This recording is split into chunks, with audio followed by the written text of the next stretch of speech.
Paano?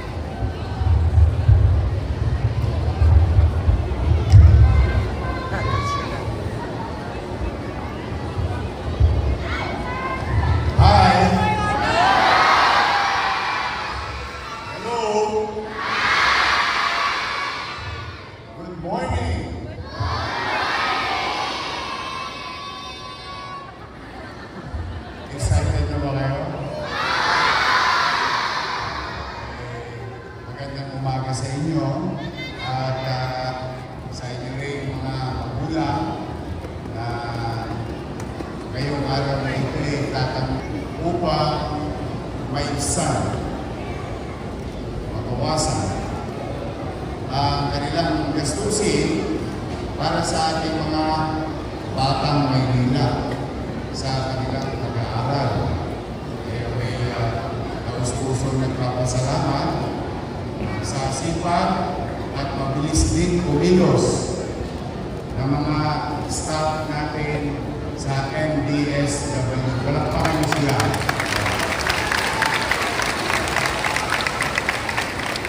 At siyempre, ating direktor na si Jay De La Puente. Mga bata, sino ang gusto maging doktor? Maging nurse? Marami rin. Maging dentist? Yun, meron din. Kaya kayo tinanong para maihanda ang inyong mga magulang at kayo na rin sapagkat habang tayo'y nagkukwentuhan ngayon, nagkikita-kita ngayon, ang inyong pamalang Luzon ay nagtatatag ng isang gusali na kung saan itatayo ilang taon simula ngayon ang karagdagang gusali para sa pamantasang lungsod ng Maynila. At ito ay nakalaan sa partikular na kurso. Itong kurso ito ay tawagin or what you call College of Health and Allied Sciences. Yun ay minabuti kong itatak at ituloy, kasi kala ko itutuloy nila yung mga bagay na pinilano ko na para sa mga anak ninyo at sa mga batang Maynila. Magkaganon man, salamat sa inyo, sa mga magulang ninyo. Binigyan nyo kami ng pagkakataon ng inyong mga nanay, tatay, lolo, lola, o mga mamamay sa lungsod ng Maynila makapaglingkod muli. Dahil doon, sa lupuyang itinatapag ang pamantasang lungsod ng Maynila College of Allied Health Sciences o mas madaling salita, College of Medicine.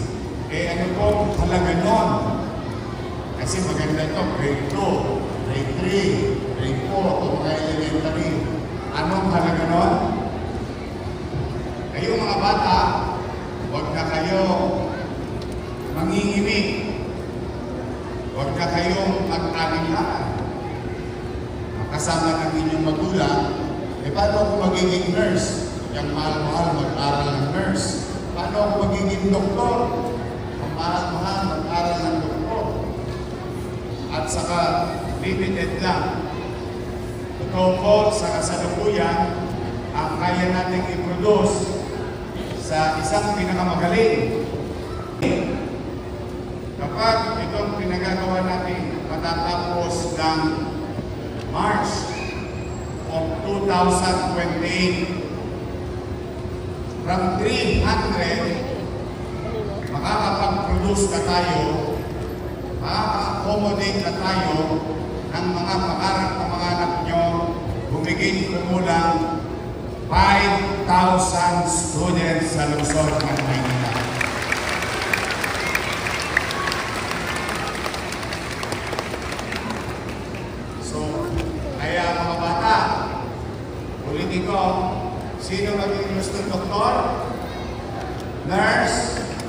diabetes, blood pressure, and so on and so forth.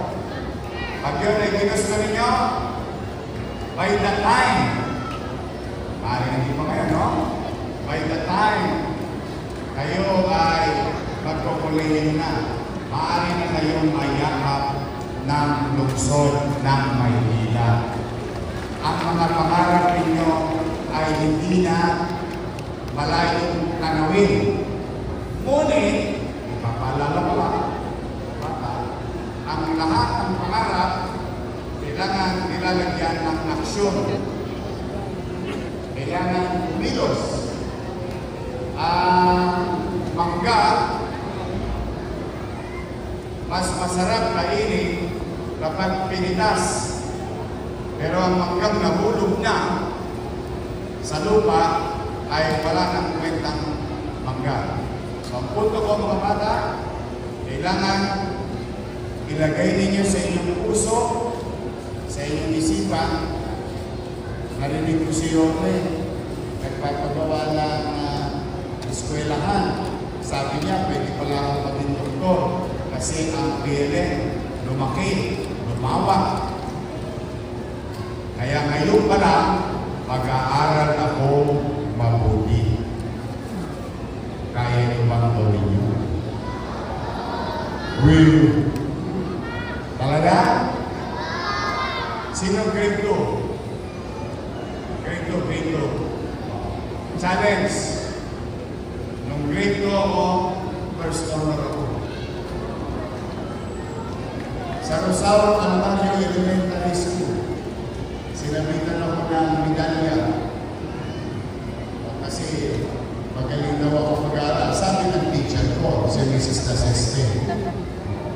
Pero ibig sabihin, na kaya ko, kaya mo din.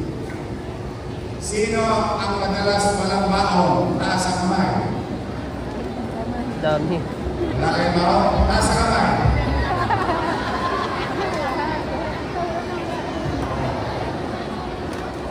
Paminsan-minsan, wala kayong baon.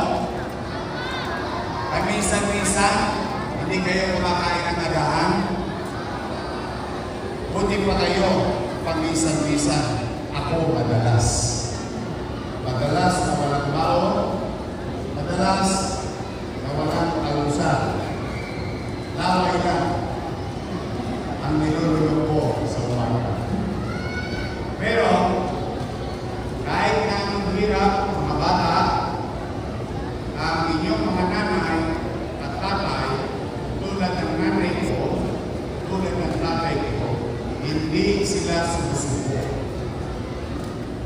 Lahat yan, walang magulang, kahayaan niyang kumakalam ang sigmura ng kanyang anak. Kaya lamang, dahil ang hirap ng buhay, talaga naman, hihintayin na lang niya kayong uwi ng tanghalian para ma-reserve sa refrigerator ninyo at good for the day. So, ibig sabihin, you pursue whatever challenges in between. Kung ano man ang mga hamon sa pagitan, kailangan patuloy ninyong habulin, tumuhin yung inyong pangarap sa ngayon pa lamang ay pagbulihan nyo na maging mag-aaral. Kasi ang lahat ng itatanim nyo ngayon, mga bata, ay siyang aanihin ninyo sa kalapungan. Sinabi ba ng teacher ninyo, katulad ng yan, hindi madali, pero hindi imposible.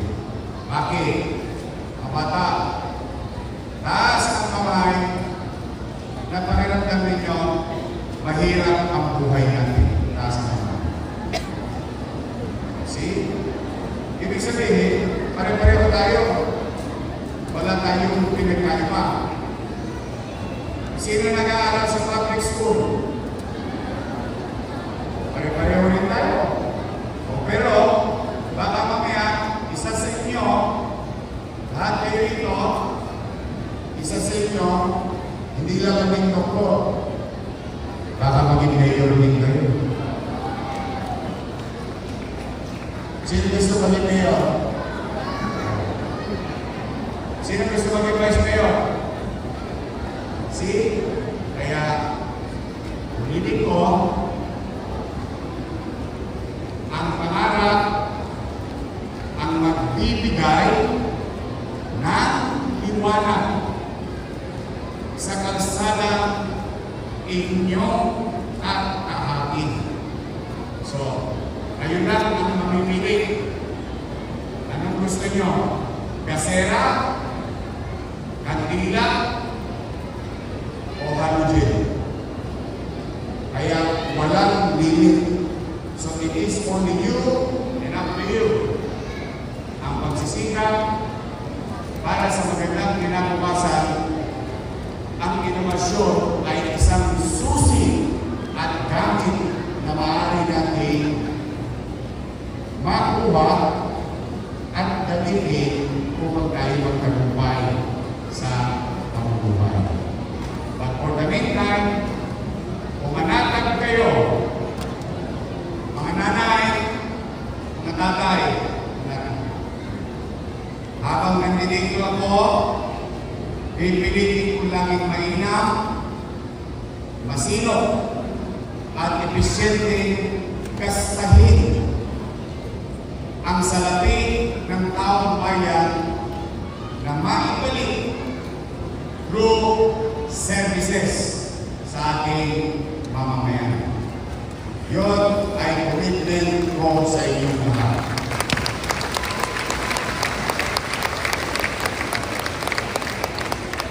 At patuloy tayong mamumuhunan. We continue to invest. Mamumuhunan tayo sa MBN.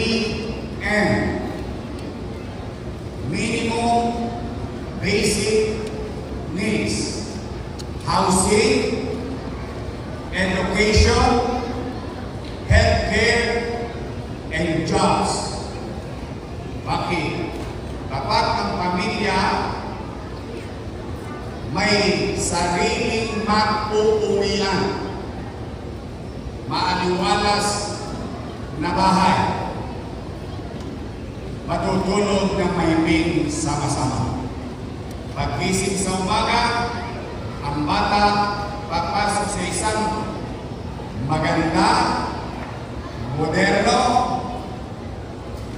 competitive, educational facility, gaganahan. At ang tatay papasok sa trabaho.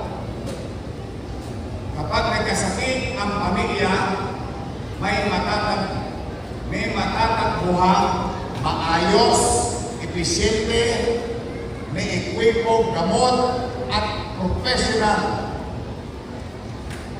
Una ang pang-araw-araw na pangangailangan ng bawat pamilya Manila.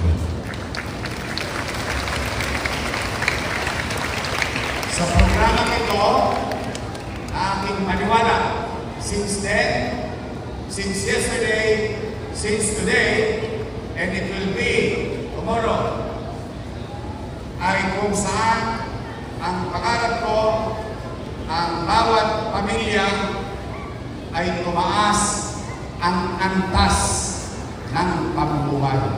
Hindi ko kayo mapapayaman, hindi ako lotol, hindi ako kantang-akan. Pero, ang gobyerno, ang pamahalang lungsod ng Maynila sa kanyang layunin para sa kanyang mamamayan, then I need you.